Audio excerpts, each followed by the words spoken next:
Boa noite, amigos. Que o nosso querido Mestre Jesus esteja conosco, nos amparando, nos auxiliando em mais esta atividade online da Sociedade Espírita Allan Kardec de Goiuerê. O tema que nós vamos abordar na noite de hoje é o amor e a verdade. E um tema muito importante, muito interessante, porque versa sobre a nossa vida, sobre o nosso dia a dia, sobre o que fazemos com aqueles que vivem perto de nós, sejam familiares, amigos, parentes, conhecidos, ou aqueles que cruzam conosco no dia a dia, no trabalho, em quaisquer outras atividades. Como agimos com eles? Como devemos agir com eles? É o propósito do estudo da atividade que nós preparamos para a noite de hoje. No livro Contos desta e d'Outra Vida, o Espírito Irmão X, lá no capítulo 27, nos traz uma história interessante que ilustra bem o conteúdo, o tema que nós pretendemos abordar nesta live. Fala-nos de Pedro, que estava lá já na Casa do Caminho, instituição que ele havia, junto com outros cristãos, instituído em Jerusalém para atender as viúvas, os doentes, enfim, todos os necessitados.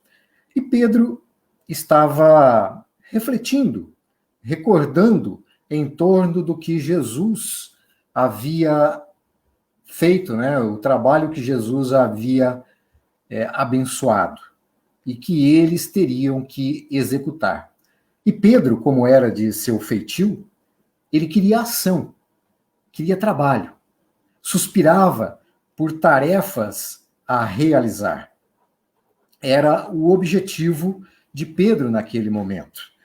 Só que Jesus já havia sido crucificado e até agora ele não havia tido contato para saber as atividades que ele iria realizar.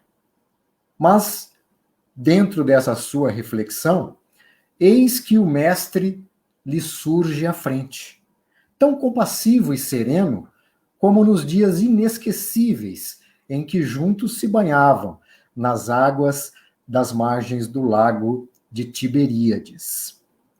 E Pedro, então, imediatamente disse: Senhor, deixei o lago para seguir-te. Disseste que nos farias pescadores de almas. Eu quero testemunhar a divina missão do teu evangelho de amor e de luz.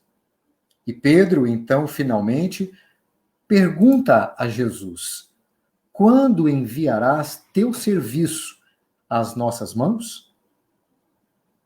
E Jesus, falando e já imediatamente desaparecendo, diz: amanhã.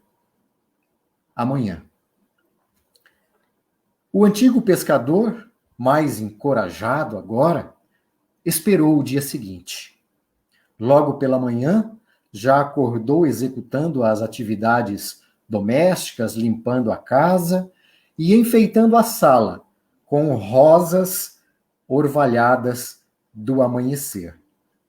Mas, quando ele estava preparando para a sua primeira refeição matutina, né, o café da manhã, houve uma algazarra próximo à sua casa.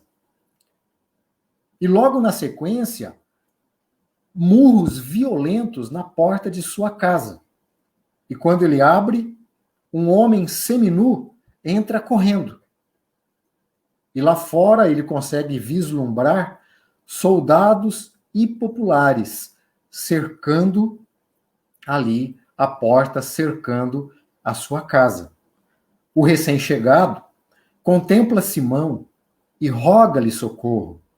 Tem lágrimas nos olhos e o coração bate descompassado no peito. Está bastante aflito. Simão Pedro reconhece. É Joachás, o malfeitor. Socorrer-te por quê? Não passas de ladrão contumaz. E o que Simão Pedro faz? Entrega o infeliz de chofre para os soldados que de imediato colocam ele a ferros, a caminho do cárcere. E Simão Pedro estava satisfeito consigo mesmo. Afinal de contas, ele havia cumprido a lei.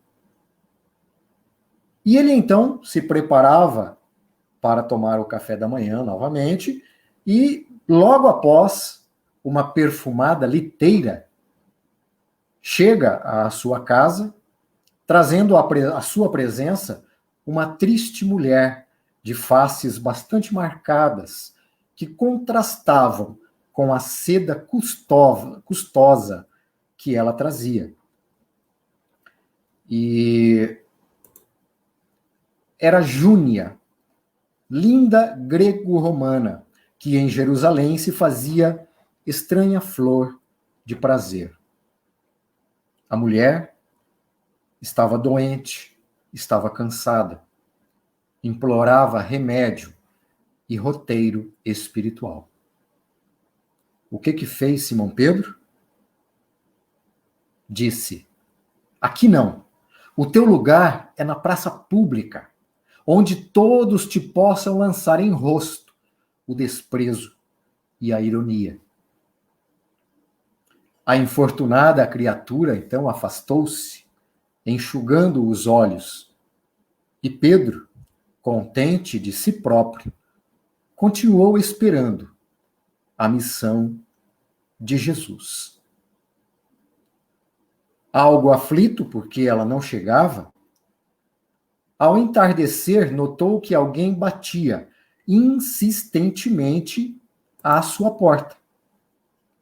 Ele abriu, então, pressuroso, e era Jarim, o bêbado sistemático, já semi-inconsciente, que pedia refúgio contra a malta de jovens cruéis que o estavam apedrejando. Pedro não vacilou. Borracho, infame, não ofendas o recinto do mestre com o teu vômito.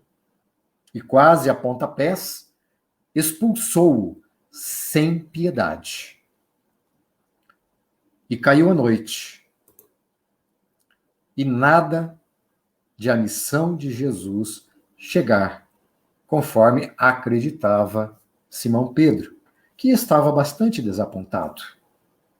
Simão meditava sobre a situação quando o mestre querido se destacou da névoa.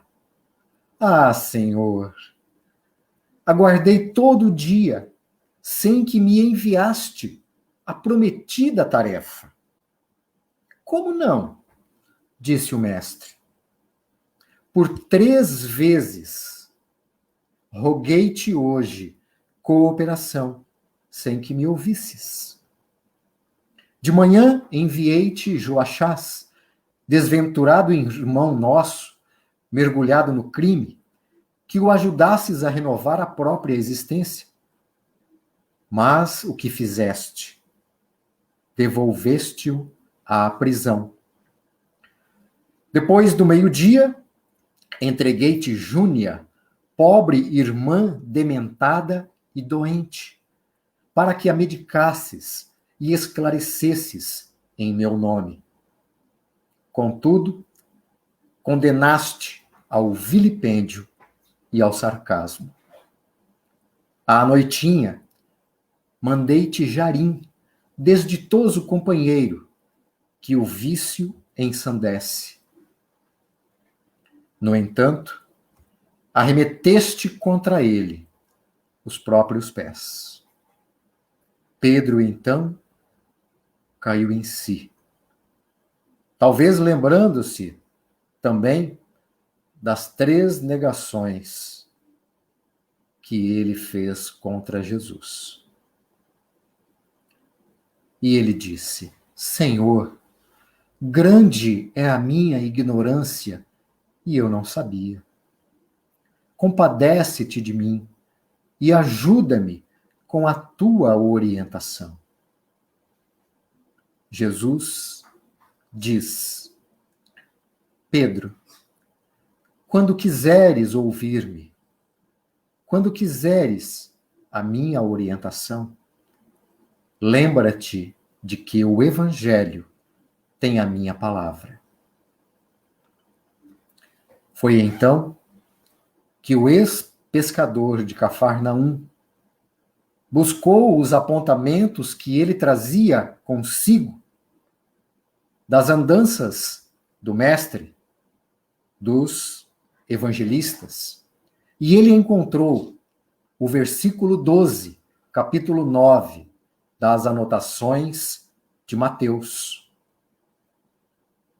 E lá estava: os sãos não precisam de médico, mas sim os doentes. Os sãos não precisam de médico, mas sim os doentes. Da mesma forma que nós vimos Pedro, nós agimos da mesma forma. Na nossa vida, nós queremos, nós exigimos um cônjuge perfeito. Nós queremos amigos que atendam sempre às nossas expectativas. Queremos parentes espetaculares que não se intrometam nas nossas vidas. Queremos, enfim, pessoas perfeitas ao nosso lado. Como se nós fôssemos perfeitos. Porém, se também fôssemos atendidos, isso não nos ajudaria a evoluir. Não tanto, pelo menos, quanto recebendo dificuldades, recebendo problemas, pessoas que nos instiguem ao melhoramento. Por quê? Porque nós, espíritos ainda muito imperfeitos, precisamos ser testados, precisamos ser chacoalhados, irritados, incompreendidos, para que diante dessas situações nós consigamos crescer espiritualmente, mesmo que falhando muitas vezes. Esse é o processo de depuração, de lapidação do espírito, para que possamos um dia concretizar o que os benfeitores espirituais afirmaram na questão 132 de O Livro dos Espíritos. Mas Deus lhes impõe a encarnação com o fim de fazê-los chegar à perfeição. Mas, para alcançarem essa perfeição, têm que sofrer todas as vicissitudes da existência corporal. Assim, dentro da lei de causa e efeito, nós somos instados a viver sob o mesmo teto com os adversários de ontem, a quem prejudicamos e vice-versa, podendo até ter-lhes tirado a vida física, ou vice-versa também. É a sabedoria divina que utiliza os laços de família para fazer com que os homens aprendam a se amar como irmãos. Conforme a questão 774 de O Livro dos Espíritos, em que os benfeitores espirituais nos colocam isso. Por isso, Jesus nos deixou, em seu Evangelho, a necessidade de amor até mesmo para com os nossos inimigos, ou seja, para com as pessoas que pensam diferente de nós. Está lá na questão número 887. Amar os inimigos é perdoar-lhes e lhes retribuir o mal com o bem. O que assim procede se torna superior aos seus inimigos, ao passo que abaixo deles se coloca, se procura tomar a vingança. Né? Então, ou seja, diante dessas dificuldades, diante dos problemas, dos irmãos difíceis que nos são colocados à frente, nós temos que ter a atitude diferente. Como Jesus disse a Pedro, né? De socorrer o bêbado, de socorrer a prostituta, né? De socorrer o malfeitor, não para coadunar com o mal, não para ser cúmplice do mal, mas para ajudar aquelas pessoas a se livrarem do mal. Porque todos nós somos espíritos perfectíveis. Por isso, queridos irmãos, quando Jesus nos recomendou o amor aos inimigos, ele não nos pediu para que ficássemos genuflexos, em atitude improdutiva à frente dos nossos adversários. Não. Ele espera de nós ação, espera de nós entendimento daquela situação. Imaginemo-nos na posição de nossos inimigos, gratuitos ou não, e observemos como seria a nossa conduta se estivéssemos no lugar deles. Será que nós não estaríamos esperando compreensão, entendimento, ajuda? Né? Vejam bem, a parábola do bom samaritano que Jesus nos trouxe. Todos nós estamos procurando, precisando de ajuda. Pode ser que em um momento ou outro nós sejamos colocados na situação contrária, na situação de quem tem que ajudar. E temos que fazer a nossa parte. Correto? Principalmente pensando que se talvez nós estivéssemos na situação do outro, talvez a nossa atuação fosse ainda pior. Né? Terá tido as mesmas oportunidades de que já dispomos para conhecer a verdade e semear o bem? Temos que pensar isso em relação ao nosso irmão. Será que ele teve as mesmas oportunidades que eu tive?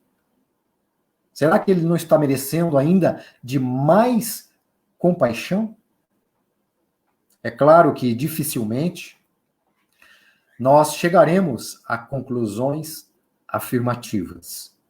Jesus, por isso, pede, acima de tudo, esquecimento do mal e disposição sincera para o bem, com atitudes positivas de boa vontade, a fim de que os nossos adversários nos identifiquem com mais clareza as boas intenções.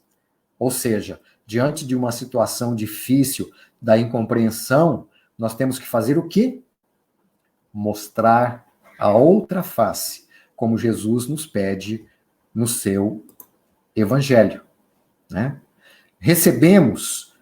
Nós temos que receber o inimigo como instrutor e auxiliá-lo a dilatar a visão que lhe é própria. Nada nos acontece por acaso.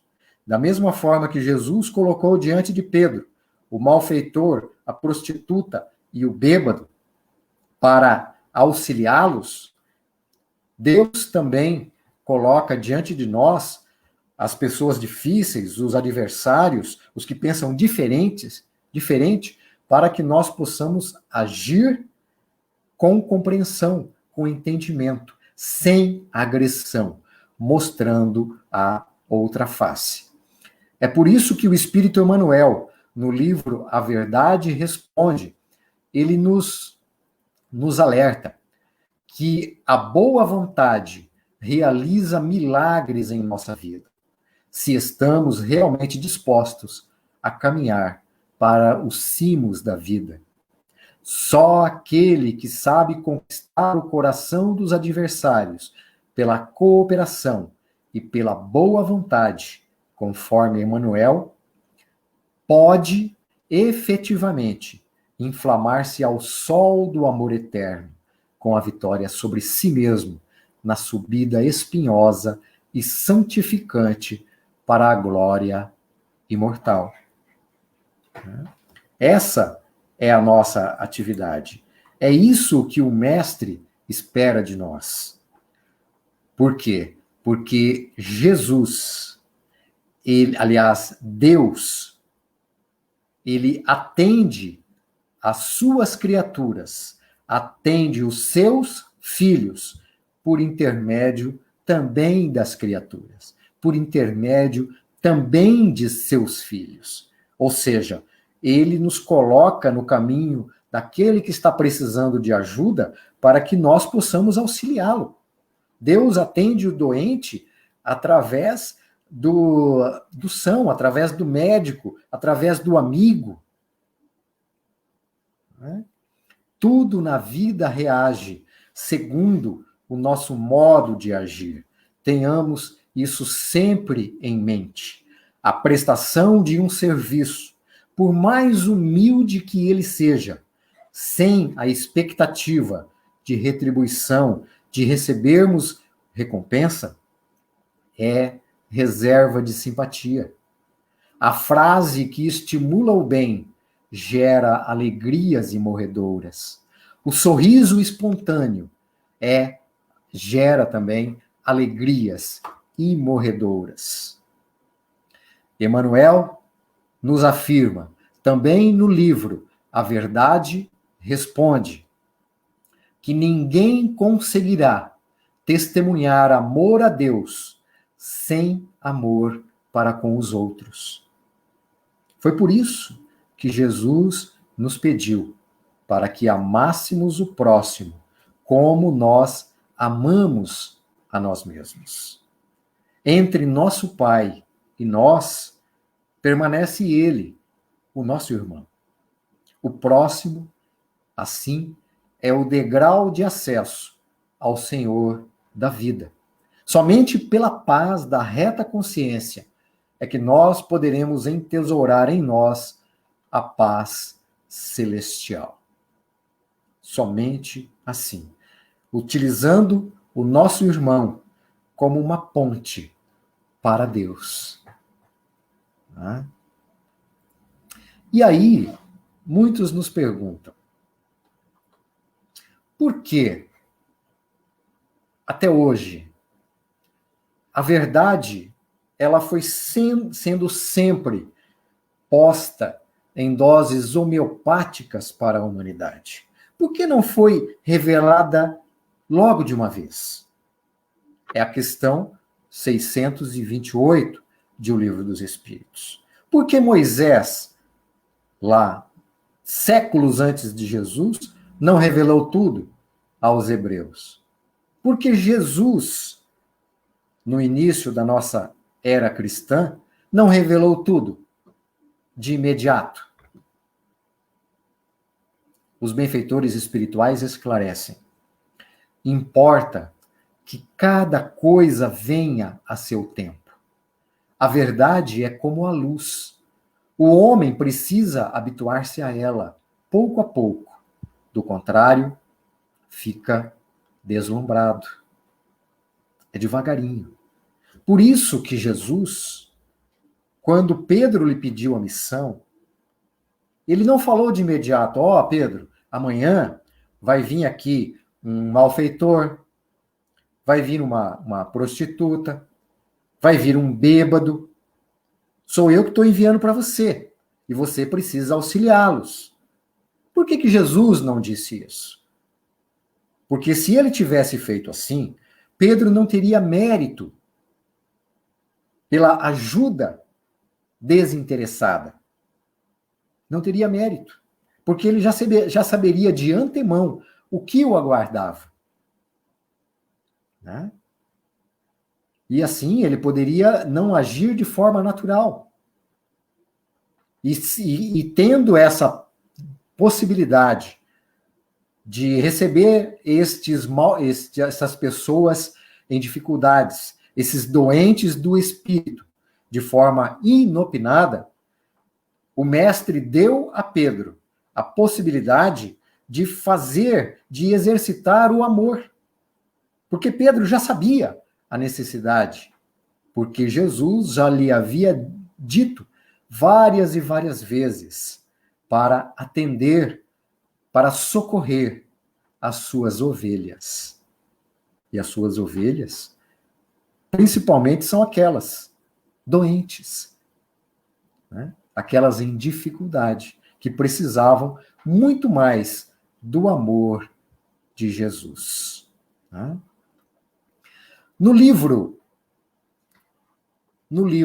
Verdade e Amor, o Espírito Emmanuel, pela psicografia de Francisco Cândido Xavier, nos traz a importância de se saber dosar a verdade.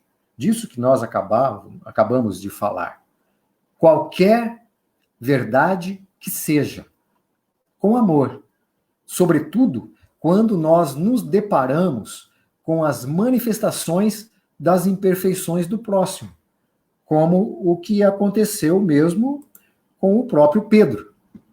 No texto, Emmanuel, ele nos mostra como o mestre Nazareno agia ao detectar falhas no caráter das pessoas. Ele utilizava o critério da verdade. Sim, Jesus utilizava a verdade, mas era sempre suavizada pelo toque do amor. Alguns personagens do cristianismo nascente são utilizados como exemplo por Emmanuel. Ele lembra, por exemplo, quando Madalena se aproxima de Jesus, este, ao perceber de que se trata de uma alma perseguida por 7 gênios sombrios, descerra-lhe ao espírito de mulher os horizontes da abnegação pura e sublime. Perante Zaqueu, o publicano, o proprietário egoísta, o Senhor mostra-lhe o valor do trabalho e da generosidade. Ante os equívocos de Judas, o discípulo invigilante, ora por ele em silêncio. Negado por Pedro, o companheiro receoso, aguarda o momento preciso para fortalecê-lo mais tarde, quando o apóstolo testemunharia a sua fidelidade ao Cristo, às custas de enormes sacrifícios.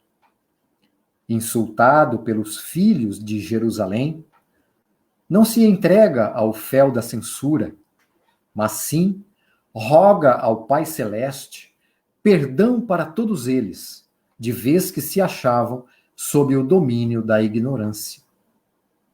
Conduzido a Pilatos, o poderoso representante de César na Palestina, o juiz frágil, perante o tom irônico utilizado por Pilatos, apenas lhe sorri sem nada lhe responder. Ante o espírito cético do apóstolo Tomé, submete-se bondoso e sereno às suas exigências infantis, dando-lhe a tocar as próprias úlceras ainda abertas. Sob a perseguição atroz de Paulo de Tarso, o doutor intransigente, apresenta-lhe o roteiro de salvação no glorioso encontro ocorrido na estrada de Damasco. Se destaca na mensagem trazida pelo Espírito Emmanuel o seguinte: não são as imperfeições de cada um deles, que nós devemos focalizar. Não é o erro que eles cometeram. Até porque Jesus os auxiliou e os encaminhou na vida. Emmanuel, após fazer a correta leitura da atitude do mestre Nazareno, volta-se em nossa direção e nos revela que, na verdade, É possível que nós tenhamos um pouco, ou mais do que um pouco, de feição identificada nos personagens sob estudo. É isso o que Jesus queria que Pedro pensasse também, quando recebeu aqueles doentes em sua casa. Porque nós também precisamos do auxílio, precisamos do amparo dos irmãos. Com esta mensagem, Emmanuel nos faz refletir efetivamente a respeito de nossas próprias falhas morais, ainda predominantes na humanidade terrestre. Em um outro capítulo, agora com o nome invertido, com o nome de Amor e Verdade, ele demonstra o que o amor pode fazer pelo ser humano. Esse é o valor do entendimento fraterno, da compaixão, do saber compreender e auxiliar. Ao final da mensagem, Emmanuel afirma com lucidez: a verdade é luz. Entretanto, o amor é a própria vida. Nele nós temos a imagem da água pura que transforma o deserto em jardim. Façamos então da própria alma uma fonte amiga de compreensão e fraternidade, recebendo nossos companheiros de jornada tais quais são, e filtrando para cada um deles a bênção da verdade no vaso do amor puro. Assim, nós estaremos trilhando o caminho do Cristo, o eterno benfeitor, que na exaltação da verdade aceitou o supremo sacrifício de si mesmo, na cruz da renunciação e da morte, por acendrado amor à humanidade inteira. Assim, queridos irmãos, para que nós possamos encerrar a nossa atividade da noite, nós lembramos que a verdade sempre predomina, que a verdade vence todas as dificuldades, porque ela é exata na sua forma de apresentar-se. A verdade é o inimigo normal da mentira.